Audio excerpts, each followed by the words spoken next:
This isn't, hey, we might differ on this little political issue. This is literally transformational. This is somebody that wants to end all private health care. This is somebody that wants socialized medicine. This is a party that's called out for no oil and gas while they're having rolling blackouts in California. You literally had the mayor of LA the other day ask people to unplug their refrigerators because they didn't have enough power in the state of California to keep the state going. Please unplug your refrigerator, do your civic duty.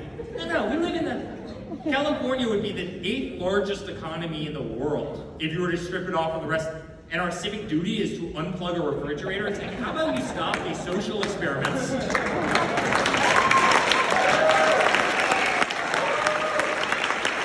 Use the greatest natural resource that we have under our feet, which is called the best oil and gas and fossil fuels that we have, and not have brownouts every 3 seconds because you as a party are incompetent. This is what we're dealing with. I mean, this is, and then you look at the shipping of jobs overseas, you look at the factories that went, NAFTA, you look at the NAFTA trade deal which Biden signed on to, right, which cost this country 70,000 factories. Guys, it's why we fight every day. It's the incompetence. We don't need this job. My father lives a much more glamorous life outside of Washington, D.C. He lived a really good existence. But we do it because they would flush this country down the toilet. They'd be happy to do it. They wouldn't care about how many people's lives they've ruined because they've ruined plenty of them. They wouldn't care about how many of our religious liberties were totally, left in the wake. They would certainly weaponize the courts. The Attorney General did a phenomenal job talking about that. And let's not forget one thing. We could have 4 Supreme Court justices in the next 4 years. It's a little convenient fact that they don't want to talk about. But not 3. You could potentially have, if you look up at the makeup of the court, you could have 4 Supreme Court justices come out in the next 4 years. You want to talk about scary? Yeah. Letting Kamala Harris put them on the bench?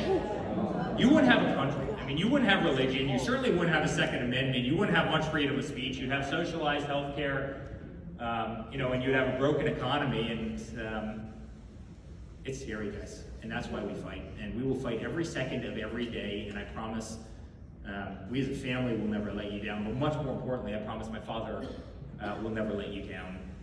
We're going to win this thing. We're going to win this thing on November 3rd.